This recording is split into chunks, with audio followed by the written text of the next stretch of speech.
எல்லாம் வந்துருவாங்க. பத்திரிக்கையில 4 மணிக்கு போடாதீங்க, 5:30 போடுங்க. நானும் கெஞ்சினேன், பட் கேட்காம போட்டாங்க. சோ அவங்கள வச்சு இந்த கடையை வந்து திறக்கணும். கடையா என்ன இப்போ டாக்டர் ஒரு டவுட் டாக்டர். இப்படி சொல்ல ரொம்ப ஸ்ட்ராங்கா ட்ரையும் பண்ணிருக்கேன். வேலை கிடைக்கல. Vaishu 2 gold medals. ஐயோ வைஷு, இதெல்லாம் நீ படிச்ச புக்கா வைஷு?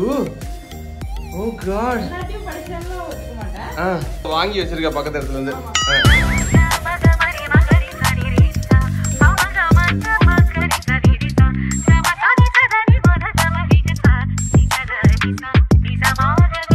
மக்களே, மும்முரமா வேலைகள்லாம் பயங்கரமா போயிட்டு இருக்குது. அதை பக்காவா முடிச்சுட்டு உள்ள காட்டலாம்னு நினைச்சேன். பட் வைஷு என்ன சொன்னிச்சுன்னா, முடிக்கிறதுக்கு முன்னாடி அது எந்த அளவுக்கு வந்து நம்ம பக்காவா பண்ணியிருக்கோம் அப்படிங்கிறதையும் மக்கள்கிட்ட காட்டணும். அண்ட் எப்படிலாம் நம்ம வந்து கஷ்டப்பட்டு பண்ணியிருக்கோங்கிறதையும் காட்டணும்னு சொன்னாங்க. ஸோ இதில் நாங்கள் 2 பேர் தான் கஷ்டப்பட்டுருக்கோம்னு பார்த்தா இல்லை, நாங்கள் வந்து எப்பயுமே வெட்டியா இருக்கிற ஒரு அட்டு வந்து எங்களுக்காக இவ்வளோ விஷயங்கள் செய்யறாங்க அப்படின்னும் போது கண்ணு அப்படியே பயங்கரமா கலங்குது. வாங்க உங்ககிட்டயும் காட்டுறோம். பொறுப்புணர்ச்சியோட நான் செய்யறேன்டா இந்த வேலையெல்லாம் அப்படின்னு சொல்லிட்டு எடுத்து செய்யறாங்க. சத்தியமா இந்த காட்டுவோன்னு அரவிந்த் எதிர்பார்த்திருக்க மாட்டான். இருங்க வாங்க அவன்கிட்ட காட்டுறேன். ஒரே நிமிஷம் பேக் கேமரா போறேன். ஓ காட் அரவிந்த், என்ன ஒரு பொறுப்புணர்ச்சி, என்ன ஒரு பொறுப்புணர்ச்சி. சத்தியமா வயசு உனக்கு வேலை போட்டு கொடுக்கணும்னு சொல்ல பண்ணிட்டு இருக்கேன். ஒரு குடும்பம் அப்படிங்கிறது அந்த குடும்பத்துல ஒரு குடும்பம் அப்படிங்கிறது அந்த குடும்பத்தை வந்து தாங்கி பிடிக்கிறவங்க கையில தான் இருக்கு. நம்ம குடும்பத்துல ஒரு சின்ன அழுக்கு கூட ஆயிடக்கூடாதுன்னு நம்ம எல்லாம் நினைக்கிறோம் இல்லையா? அந்த மாதிரிதான் இது நம்ம குடும்பத்தோட சொத்து. சரி, அப்ப அதை பண்ணும்போதே அழுக்கு படாம பண்ணிக்கலாம்ல. அதுதான் நானும் பண்ணுவாங்க தான் நினைச்சேன். பட் அதெல்லாம் பண்ணிட்டாங்க. பட் அதனாலதான் வந்து ஃபர்ஸ்ட் உள்ள வந்தோடனே என் வாழ்க்கையில நீ என்னைக்குமே கடைசி வரையும் தண்டசோராவே இருப்பேன்னு நினைச்சேன். ஆனா எனக்காக ஒரு விஷயம் நீ செய்யற அப்படின்னு நானும் இதை பக்கா பண்ண நினைச்சேன். பட் என்னன்னா இதுல கம்மியா தான் அழுக்கு இருந்துச்சு. பட் இது அழுக்கு துணி போல அழுக்காயிட்டே இருக்கு. அதான் மண்டியில தேய்க்கிறாங்க. மக்களே பாத்துங்க, அரவிந்த் வந்து ஒரு வேலையை உருப்படியா பண்ணுவான். என்ன ஒரு சீக்கிரமே பண்ணிட மாட்டான். இன்னும் ரொம்ப நேரம் டைம் எடுக்கும். பட் இருந்தாலும் பெர்ஃபெக்ட்டா முடிச்சு காட்டிடுவான். எங்களுக்கு இன்னும் நிறைய வேலைகள் இருக்குது. இந்த பாருங்க, அழுக்கில மக்கள்கிட்ட காட்டு அலங்கோலமா எல்லாம் இருக்கு. இதெல்லாம் பக்காவா ரெடி பண்ணி ஒரு கிளினிக்கா உங்கள்கிட்ட காட்டணும்னு சொல்லிட்டு ஆசைப்படுறோம். ஏன்னா இன்னும் ஈவினிங் வந்து அந்த கிளினிக்கோட ஓபனிங் இருக்கு. அவங்க எல்லாம் வந்துருவாங்க. பத்திரிக்கையில 4 மணிக்கு போடாதீங்க, 5:30 போடுங்க. நானும் கெஞ்சினேன், பட் கேட்காம போட்டாங்க. இன்னும் அதுக்கு 3 மணி நேரம் தான் இருக்கு. பண்ணிடலாம் மக்களே, பண்ணி தொலைக்கலாம். இருக்க வேண்டியெல்லாம் இங்க வந்து ஏன் அவசரம் வாங்குறீங்களா? போது உனக்கு மட்டும் எப்படிடா போகுது? எனக்கு மட்டும் எப்படி போதா? அழுத்தி தொடச்சா அழுக்கு போகும்டா. அது தெரியாம பூ போல தொடர்ந்த இந்த ஃப்ரெண்ட்ஸ் படத்துல சொல்லுவாங்கல்ல, பார்த்து பார்த்து மெல்ல மெல்லன்னு. டேய் மெல்ல மெல்ல என்ன செவருக்கு வலிக்கும். ஏமாத்தோடா பரதேசி. A few moments later.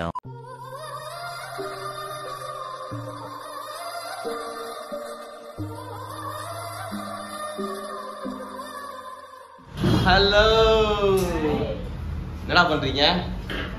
என்ன வேலை செய்யலாம் அப்படின்னு யோசிச்சுட்டு இருக்கோம். அந்த வேலையை பூஸ்ட் பண்றதுக்காக வாழ்த்துக்கள். தேங்க்யூ.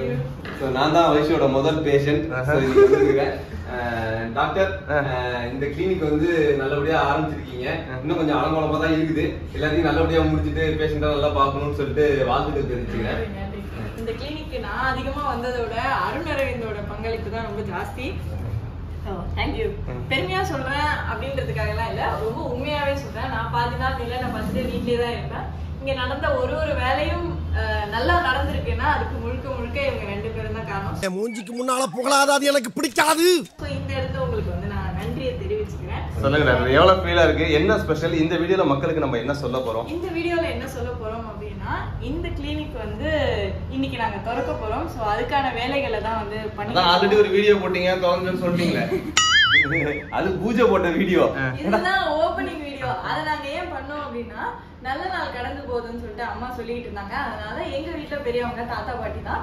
சோ அவங்கள வச்சு இந்த கடையை வந்து திறக்கணும். கடையா கிளினிக்கு கடை என்ன இப்போ. சோ அதை வந்து திறக்கணும்னு நாங்க வந்து ஆசைப்பட்டோம். சோ அதனால வந்து அவங்கள வச்சு சிறப்பா அதை முடிச்சிட்டோம். இன்னைக்கு இன்னிலேந்து வந்து இந்த கிளினிக் வந்து சிறப்பா செயல்படும். அத நம்ம ப்ராப்பரா சொல்லணும்னா அப்ப நீங்க கிளினிக் ஆரம்பிச்சிருந்தீங்கன்னா வந்தீங்கன்னு வச்சுங்களேன், நீங்க மருந்துலாம் கிடையாது இருந்திருக்காது. ஏன்னா போர்டே இல்ல. இப்பதான் ப்ராப்பரா எல்லா மருந்து எல்லாம் வாங்கி வச்சு இனிமே பேஷண்ட் வந்தாங்கன்னா அவங்க ப்ராப்பரா ட்ரீட் பண்றதுக்கு எல்லா ஃபெசிலிட்டியும் அரேஞ்ச் பண்ணி வச்சுட்டோம். இதை நம்பி வாங்க, சந்தோஷமா போங்க. என்னமா மார்க்கெட்டிங் பண்றான் டாக்டர். டாக்டர் ஒரு டவுட் டாக்டர். மக்கள் கேட்டிருந்தாங்க, அந்த கதவை திறந்துட்டாங்க. Super doctor. ஒண்ணு இல்ல, இந்த கிளினிக் வந்து நீங்க ஆரம்பிச்சதோட பர்பஸ் என்ன? ஏன் வந்து திடீர்னு இதெல்லாம்? ஏன்னா படிச்சு முடிச்சு ஒரு வேலைக்கு போயிருந்துருக்கலாம். இது எப்படி தெரியுமா இருக்கு, 12th எக்ஸாம் ரிசல்ட்ல நிறைய மார்க் வாங்கணும், இன்டர்வியூ எடுப்பாங்க. நான் வந்து கார்டியாலஜிஸ்ட் ஆகணும், நான் நாட்டுக்கு சர்வ் பண்ணணும் அப்படின்லாம் சொல்லுவாங்க. ஸோ எனக்கும் அந்த மாதிரி ஒரு ஆசை இருந்துச்சு, கனவு இருந்துச்சு. ஸோ முடிச்சதுக்கு அப்புறமா வந்து ஆஸ் யூஸ்வல் ஏதாவது ஒரு இடத்துல வந்து ஒரு டாக்டரா வந்து நம்ம காட்டிக்கணும் அப்படின்னு சொல்லிட்டு ஆசைப்பட்டேன். நிறைய இடத்துல வேலைக்கு போகணும்னு சொல்லிட்டு ரொம்ப எப்படி சொல்ல, ரொம்ப ஸ்ட்ராங்கா ட்ரையும் பண்ணியிருக்கேன். வேலை கிடைக்கல. வயசு 2 கோல்டு மெடலிஸ்ட். ஆக்சுவலி வந்து இதை ஏன் ஸ்டார்ட் பண்ணிருக்கோம் அப்படின்னு பாத்தீங்கன்னா, எனக்கு வந்து நிலனையும் பாத்துக்கணும், ஃபேமிலியும் பேலன்ஸ் பண்ணணும், அட் த சேம் டைம் என்னோட கரியரையும் எனக்கான ஆசையும் நான் விட்டு கொடுக்க கூடாது அப்படின்றதுல ரொம்ப ஸ்ட்ராங்கா இருந்தேன். அதுக்கு வந்து எப்பயும் போல அருணும் ரொம்பவே உறுதுணையா இருந்தாங்க, அம்மாவும் ரொம்பவே உறுதுணையா இருந்தாங்க.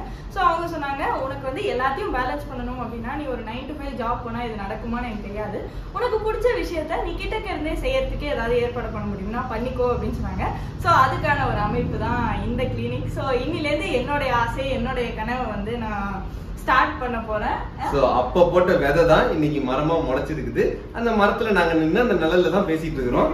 சோ எப்பயும் போல எல்லாத்துக்கும் மாதிரி இதுக்கும் உங்களுடைய ஆதரவும் அன்பும் இருக்கும் அப்படின்னு சொல்லிட்டு நான் ரொம்ப வேண்டி விரும்பி கேட்டுக்கிறேன். அந்த உண்மையிலேயே மக்களுக்கு தான் உன்னோட அன்பும் ஆதரவும் இன்னும் நிறைய தேவை. ஏன்னா அவங்களோட வலிக்கு இங்க வரும்போது கண்டிப்பா என்னால முடிஞ்சது, என்னால என்ன சப்போர்ட் பண்ண முடியுமோ கண்டிப்பா நான் என் சைட்ல இருந்து செய்வேன். சோ ரொம்ப ரொம்ப நன்றி. இந்த வீடியோ பார்த்தவங்களுக்கும் நன்றி. நிறைய பேர் கமெண்ட்ஸ்ல வாழ்த்து சொன்னீங்க. டாக்டர் டாக்டர் ஆக்சுவலி இப்ப நான் ரொம்ப நேரம் கையை பிடிச்சதுனால என் கை வலிக்குது டாக்டர், கொஞ்சம் ரிலாக்ஸ் பண்ணிக்கிறேன். சாரி சார், நீங்க கை நானும் ஒரு குட்டி டாக்டரா வந்து இருக்காங்க. அப்பப்போ வந்து பெயின் ஆயிட்டு ஒரு விஷயம் நாங்க வந்து இங்க சொல்லிக்கணும்னு ஆசைப்படுறோம். என்னன்னா லைஃப்ல என்னைக்குமே நம்ம கூட இருக்கிறவங்க சரி, நம்ம பக்கத்துல இருக்கிறவங்க சரி, சந்தோஷமா வச்சுக்கிட்டா நம்ம வாழ்க்கையும் சந்தோஷமா இருக்கும் அப்படின்னு சொல்லிட்டு எங்க அப்பா நிறைய நேரம் சொல்லி கேட்டிருக்கோம். சோ இனிமே சந்தோஷப்படுறது மட்டும் இல்லாம நிறைய பேஷண்ட குணப்படுத்தும் போது அதுல இருக்கிற சந்தோஷமும் எங்களுக்கு ரொம்ப பெருசா இருக்கும். சோ அந்த விஷயத்த வைஷு தொடர்ந்து பண்ண போறாங்க. அந்த விஷயத்த வைஷு பண்ண போறாங்க அப்படின்னு நினைக்கும் போது எனக்கு ரொம்ப சந்தோஷமா இருக்கு. சரி, உன் புருஷனோட அந்த ஆனந்தம் அந்த கண்ணுல தெரியுது. ஓகே, ஒண்ணு சொல்லணும். தாங்கெல்லாம் ஓபனிங் சேர் பண்ணி இருக்குது, அதெல்லாம் ரெடி பண்ணணும். போய் வேலையை பாருங்க, நான் எடிட் பண்றேன். பை. மிஸ்டர் அருண், நானும் பாத்துட்டு இருக்கேன், ரொம்ப நேரமா இதை செட் பண்றீங்க. அப்படி இதுல என்ன இருக்கு? இந்த யானைக்கு மேல ஒரு குட்டி யானை என்ன கேட்காதீங்க. இருக்கிறத வச்சு அழகுபடுத்துறமேன்னு சொல்லிட்டு ஏதாவது யோசிச்சிருந்தேன். நான் என்ன நினைச்சேன்னா, இங்க யானை, இங்க ஒரு குதிரை, இங்க ஏதாவது வரும், நாம ஏதாவது வைக்கலாம் பார்த்தேன். எதுவும் வரல. சரி ஓகே, யானை குதிரை தான் சென்டர் ஆஃப் அட்ராக்ஷன் அப்படின்னு சொல்லிட்டு இப்படி வச்சேன். இப்படி வச்சா ரெண்டும் முட்டிக்கிற மாதிரி இருக்க, எதுக்கு தேவையில்லாம வன்முறை அப்படின்னு சொல்லிட்டு 2 பேரும் மார்ச் வாஸ்ட் பண்ணி ஏதோ ஒரு இது பயணத்தை நோக்கி, வெற்றியை நோக்கி போயிட்டு இருக்குன்னு சொல்லிட்டு சிம்பாலிக்கா வச்சிட்டேன். மேல ஒரு குட்டி பேசி தனியா பேசிட்டு நீங்க பேசிட்டு வைசாலி. ஐயோ வைஷு, இதெல்லாம் நீ படிச்ச புக்கா வைஷு? ஓ காட். எல்லாத்தையும் படிச்சாலும் ஒத்துக்க மாட்டேன். சிலதெல்லாம் ரெஃபரன்ஸ்க்கு பாத்துட்டேன். ஓ, வாங்கி வச்சிருக்க பக்கத்து இடத்துல இருந்து. ஆமா, நான் வாங்குறேனோ இல்லையோ, எங்க அப்பா என் பொண்ணு நல்லா படிக்கணும்ன்றதுக்காக எந்த இடத்துக்கு போனாலும் எனக்கு தேவையா தேவையில்லையான்னு தெரியாம அனஸ்தீசியா புக்கெல்லாம் எனக்கு படிச்சிருக்காங்க. அவங்க வாங்கிட்டு வந்து கொடுத்த ஆசைக்காக நான் அதெல்லாம் கொஞ்சம் படிச்சிருக்கேன். அடடா, சூப்பர், டன். சரி ஓகே, வேலையை முடிஞ்சிச்சா? இல்ல பண்ணிட்டே இருக்கேன். ஓகே. வேலையா இருக்கு.